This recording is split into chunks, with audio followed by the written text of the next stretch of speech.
నమస్కారాలు. రాష్ట్రంలో జరుగుతున్నటువంటి పరిణామాలు అన్నీ కూడా ప్రజలందరికీ మీ అందరికీ కూడా తెలిసినటువంటివే. నిన్న జగన్ గుంటూరు పర్యటనలో భాగంగా సభ్య సమాజం తలదించుకునే విధంగా ఆయన మాట్లాడినటువంటి తీరు చూస్తుంటే ప్రజలు కూడా చాలా అసహించుకుంటున్నారు. కూటమి ప్రభుత్వం అభివృద్ధి ధ్యేయంగా ప్రజా సంక్షేమ పాలన అందిస్తూ ముందుకు వెళ్తుంటే తిరుమల లడ్డూలో కల్తీ జరిగింది అని చెప్పిన తర్వాత గత ప్రభుత్వ హయాంలో జగన్ చేసినటువంటి ఘోరాలు పాపాలు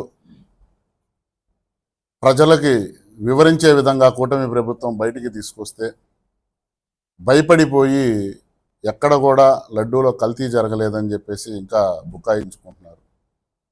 ఎన్డీడీబీ ఇచ్చిన రిపోర్ట్లో కూడా జంతు కొవ్వు ఉన్నటువంటి ఆనవాళ్ళు ఉన్నాయి, అసలు నెయ్యి వాడలేదు, లడ్డు నెయ్యి కల్తీ జరిగింది అని చెప్పేసి సిబిఐ సిట్టు కూడా నిజమైనటువంటి ఆధారాలతో సహా నివేదిక ఇచ్చింది.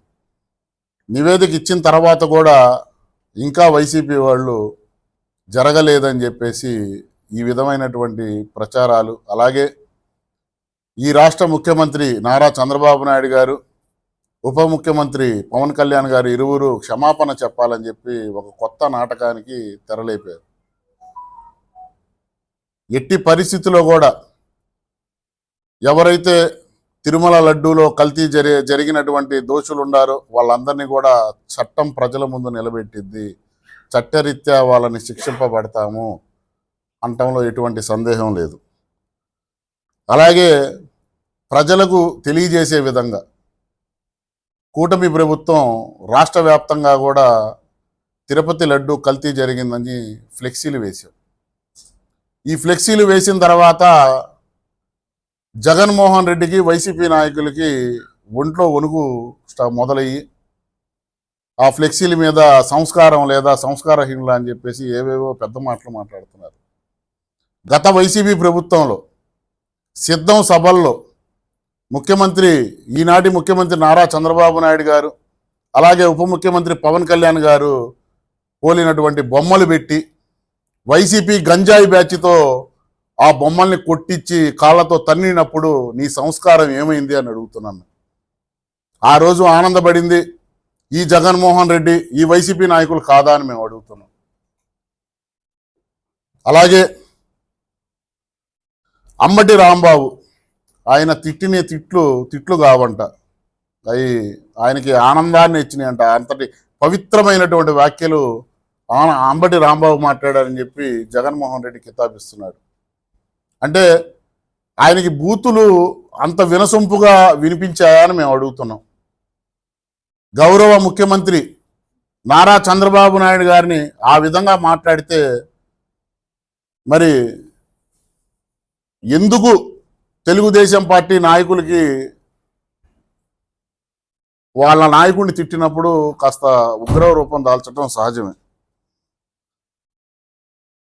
అంబటి రాంబాబుని అతను తిట్టిన తిట్లు కాదని చెప్పినప్పుడే ఆయన మానసిక ఏ విధంగా ఉందో ఆయన మానసిక స్థితి ప్రజలు అర్థం చేసుకోవాలి. అలాగే జగను దిగజారుడుతనం ఏ స్థాయిలో ఉందో ప్రజలందరూ కూడా తెలుసుకోవాలి. ఎందుకంటే తన తోడబుట్టిన చెల్లి పసుపు చీర కట్టుకుంటే వాళ్ళ సొంత మీడియాలో దిగజారుడుతనంగా రాయించి మాట్లాడించినటువంటి వ్యక్తి ఈ జగన్మోహన్ రెడ్డి. ఈ ప్రజాస్వామ్యంలో తిరిగే అర్హత కూడా జగన్మోహన్ రెడ్డికి లేదు. అంబటి రాంబాబు సంస్కారవంతుడు అంట, నిజమే ఆయన సంస్కారవంతుడు. దేంట్లో అంటే త్రిబుల్ ఎక్స్ దాంట్లో సంస్కారవంతుడు ఆయన. ఈ కితాబ్ ఇచ్చింది జగన్మోహన్ రెడ్డి కాదు, సంజన సుకన్య వాళ్ళు ఇచ్చారు. త్రిబుల్ ఎక్స్లో ఈయన ఎక్స్పీరియన్స్ అని. ఆ త్రిబుల్ ఎక్స్ అంబటి రాంబాబుకి త్రిబుల్ ఎక్స్లో ఉన్నటువంటి భంగిమలు జగన్మోహన్ రెడ్డికి నచ్చి సంస్కారవంతుడుగా అతను కితాబిస్తున్నాడు. పైగా రాంబాబు కాపులకి టైగర్ అంట. కాపుల ప్రతిష్టను దిగజార్చినటువంటి వ్యక్తి అంబటి రాంబాబు. గతంలో అంబటి రాంబాబు మాట్లాడిన మాటలు చూసాం. కాపులు తాగుబోతులు, తిరుగుబోతులు అని చెప్పేసి కాపులని అవహేళనగా మాట్లాడినటువంటి సందర్భాలు ఉన్నాయి. అలాగే సికే నాయుడు గారు, మన దేశ క్రికెట్ జట్టు మొదటి కెప్టెన్. కూర్మా వెంకట రెడ్డి నాయుడు గారు మద్రాసు ప్రెసిడెన్సీ ముఖ్యమంత్రిగా చేశారు. కోడి రామ్మూర్తి గారు మల్ల యోధులు. తోట నరసయ్య నాయుడు గారు బ్రిటిష్ వాళ్ళని ఎదిరించి మచిలీపట్నం కోనేరు సెంటర్లో స్వరాజ్య జెండా ఎగిరేసినటువంటి స్వాతంత్ర సమరయోధులు. ఇలాంటి ఎంతో మంది కాపు నాయకులు ఉంటే వాళ్ళ గురించి చెప్పాల్సింది పోయి ఇతనేదో సంస్కారవంతుడు, ఇతనికి సన్మానాలు చేయాలని చెప్తున్నాడు. నిజమే, ప్రజలు మిమ్మల్ని, మీ వైసీపీ నాయకుల్ని చెప్పులతో సన్మానాలు చేసే రోజులు దగ్గరలోనే ఉన్నాయని చెప్పేసి మీడియా పరంగా వివరిస్తున్నాం. ఈ జగన్ అనే వ్యక్తి వీకెండ్ పొలిటీషియన్. ఈరోజు గురువారం, ఈరోజు రాత్రో లేతో రేపు తెల్లవారుజామునో మళ్ళీ బెంగళూరు ప్యాలెస్కి వెళ్ళిపోతాడు. వీకెండ్ అక్కడికి వెళ్తాడు. వారం ముందులో 2 రోజులు ఏడు ఉంటాడు. ప్రజా సమస్యలు పట్టవు, ప్రజల సంక్షేమం పట్టదు. ఏదో 2 రోజులు వచ్చి ఇక్కడ విద్వేషాలు రెచ్చగొట్టి వెళ్ళిపోతూ ఉంటాడు. తిరుపతి లడ్డు నిజంగా జగన్కి బాధ్యత ఉంటే, తిరుపతి లడ్డు కల్తీ జరిగిందని మేము కూటమి ప్రభుత్వం చెప్తున్నాం. అసెంబ్లీకి వచ్చి తిరుపతి లడ్డు మీద విచారణ జరిపించండి అని అతను ఎందుకు అడగట్లేదు? అతనికి బాధ్యత లేదా అని మేము అడుగుతున్నాం. వైఎస్ఆర్సీపీకి ఇచ్చినటువంటి 11 మంది క్రికెట్ జట్టులాగా 11 మంది ఎమ్మెల్యేలు ఇచ్చారు. మరి ఈ ఎమ్మెల్యేలకి జీతాలు ఎందుకు తీసుకుంటున్నారు? వీళ్ళకి ప్రోటోకాల్స్ ఎందుకు అని చెప్పి జనసేన పార్టీ నుంచి మేము డిమాండ్ చేస్తున్నాం. కూటమి ప్రభుత్వం నిజంగా కూడా చట్టబద్ధమైనటువంటి పాలన చేస్తుంది.